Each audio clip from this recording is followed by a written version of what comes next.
So as we already know, Funati Koffa and other representatives were accused of, setting the Capitol building on fire in December 2024. And yesterday they were in court again, another court appearance. And after the court appearance, when he came out, he had a very short interview with the reporters. And he said something that really struck me. Very, very interesting, right? So I just want us to listen to him repeat it again so that I can get you guys' mind ready for what I'm about to say, right? So yeah, let's get into it. Let's begin. The lawyer was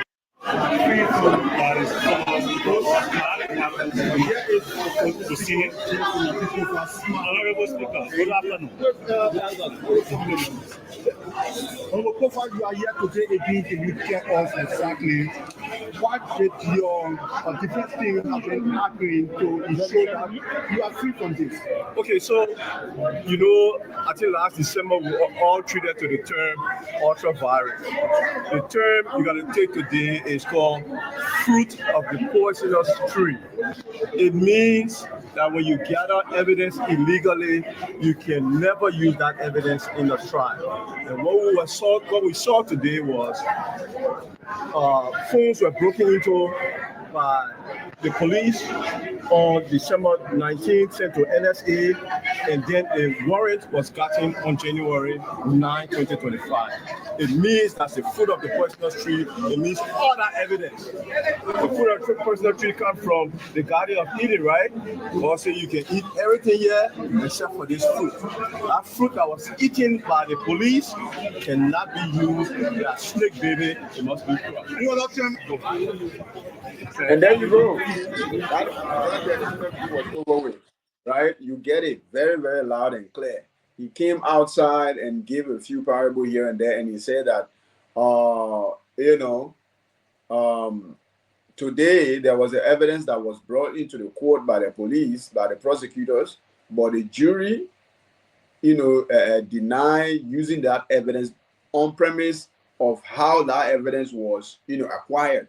According to the law, if you get evidence without getting a warrant, as the police now, if they get an evidence without getting warrant of getting that before getting that evidence, they cannot use that evidence. So according to this particular case, an evidence was brought into the court today by the prosecutors, by the police, and according to the record, that evidence was acquired on December 19 rather. But then the warrant for that evidence was given to the police on the 25th of the same month. So meaning they got the evidence before they could even get the warrant to go get the evidence. So according to the law, our constitution, that evidence is null and void. It cannot be used in a trial, right? So this is exactly what he came out and said in a few seconds, and that was it, and he walked away.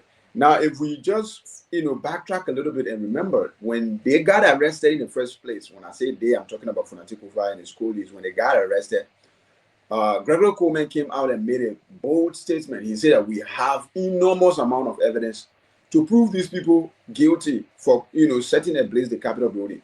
And trust me, in due time, we will show the evidence. And he talked about phone records. He talked about audio from phones and all these things. This, I believe, was the evidence that Gregory Coleman was talking about. And now, today, the jury had thrown out our evidence, saying that, yes, based on the way the evidence was acquired, the warrant that was given to the police to go get our evidence, that warrant came long after the police have already gotten into those phones and getting the evidence without any warrant. So because of that, they will not be able to use that evidence. Well, if you can't use that evidence, either the prosecution or the prosecutors, meaning the police, either they have another way of proving these people guilty. Because if they don't, they will walk free. Literally, they will walk free. That is one, right? Because legally, Funati Koffa and all these people, they are in the right, legally, right? But let's come to the moral side of it.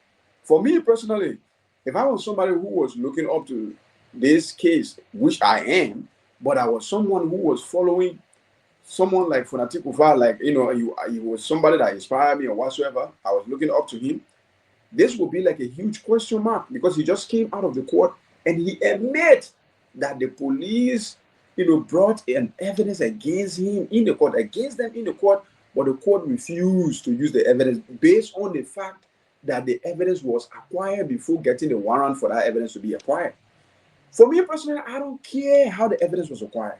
I just want to know if you actually had anything to do with the fire that was on the Capitol building in December 2024. That's all I want to know. I don't care if the evidence was forcefully acquired from your phone without any warrant or it was acquired with warrant. I don't care about that. I just want to know that if you are capable, if you are actually somebody who will be in their right mind, and because you are angry because of certain things, you go take gas and fire and let our Capitol building on fire. Like, I just want to know that. I don't care about no evidence. I mean, I care about evidence, but I don't care how the evidence was acquired. That is, the problem of the court. That is what the court care about. That is their procedure. That is what is supposed to go by. But me as a person, as just a person who has no office, I'm just a citizen, right? I just want to know the truth. Our Capitol building caught on fire. I want to know who was behind it. I want to know what happened. Was it an accident? Or was it intentionally orchestrated by some group of people or somebody? If it was, I want to know who. I don't care how the evidence was acquired. I just want to know who. If the evidence is there, I want to see the evidence. I don't care how you get the evidence. Let me just see the evidence. And this leads us to the second or the third point, the third problem I got with this, right? Which is we have all our court cases behind closed door. We don't allow any reporters in to literally film and broadcast these court procedures for other people to see, for us to be part of, right? Why are you guys having all these court procedures behind closed door? And I know we will be dragged back down to our constitution because it is lawfully so. This is according to our law. It shouldn't be broadcasted, all these things whatsoever. And I'm saying that once you do these things behind closed door, when you come outside, everybody got their own things to say. It is your words against mine. Now we are back and forth. You have your camp, I get my camp. If I say, oh, that you want happy, that my camp will believe. If you say, oh, that I want happy, that your camp will believe. So it will always be a never-ending circle of false information and true information just going up and down against each other all day, every day. We gotta amend certain way we conduct things. We have to change it. Let the reporters be in there. Let the report broadcast the entire court procedure so that we can be aware of it. Some of us, we don't really care about how the evidence was acquired. We just care about the evidence. We want to know if these people actually set ablaze the Capitol building of the Republic of Liberia. We want to know. If not, we also want to know not. You know what I mean? Like, this is it, man. Legally, for Koffa and the schoolies, they are right, 100%. If you get an evidence against me and you're trying to put me in jail for certain things, you get evidence. According to the law, you're supposed to get a warrant before breaking into somebody's house. You're supposed to get warrant before breaking into somebody's phone, into somebody's privacy. You have to have a warrant from a court that will give you the go ahead as the police to break into somebody's privacy.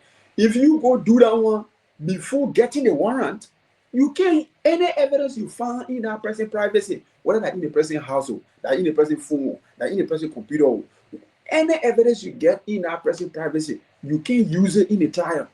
You can't use it in a trial. And this is exactly what happened. I don't know where the police are right now with this, but I know right now they have to be thinking of another option. Because those evidence that they were talking about, that they were solely depending on using against these people in the trial, the court have thrown it out. This is a very bad news for them. The court have thrown it out. But for me personally, it drew me closer, one more step closer to finally believing that Koffa and these people that are being accused of this arson attack on the Capitol building, they're actually guilty of it. Because he just came out and admitted. He said that evidence was brought today in a court against us, but the jury refused to use, the judge refused to use to use the evidence because the way the evidence was acquired, it was acquired illegally. There was no warrant. They broke into our computers and into our phones and get those evidence, and they want to use it in the court, but the court have refused to use the evidence. So for me, that is like, yeah, this is the evidence that's supposed to, literally have you guys prosecuted, have you guys branded as guilty. right? But if the court is refusing to use it, then and you are admitting it, for me, that is like telling me, yeah, you are guilty. I've not come to that conclusion yet, but again, like I said, this just brought me to that complete conclusion personally that yeah, I should believe that you are actually guilty of the accusation, of setting ablaze the Capitol building, in December 2024.